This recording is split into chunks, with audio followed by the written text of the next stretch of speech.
Hello, magandang umaga mga guys. Good morning, Benguet. Tignan nyo naman po yung tanawin dito guys. Oh,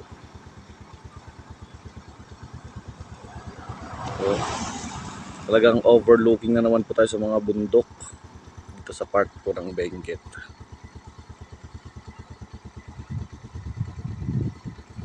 Medyo maganda po ang panahon natin dito guys. Pero for sure na naman po hapon babagsak na naman po yung ulan. Ito guys, itong part na to, yung bundok na yan is part po ng Itogon yan. Dito pala yung makikita, overlooking rin siya ng Itogon part. Ayan po, Itogon part.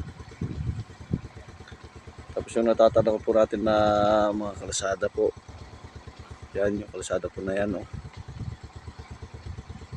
Yung kalsada po na yan is papunta po yan ng Nueva Vizcaya.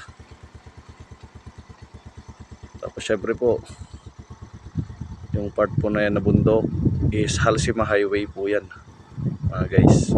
Yan po yung daan ng Halsima, diba? Salamat po sa panonood. Bye, ingat-ingat po tayo mga guys.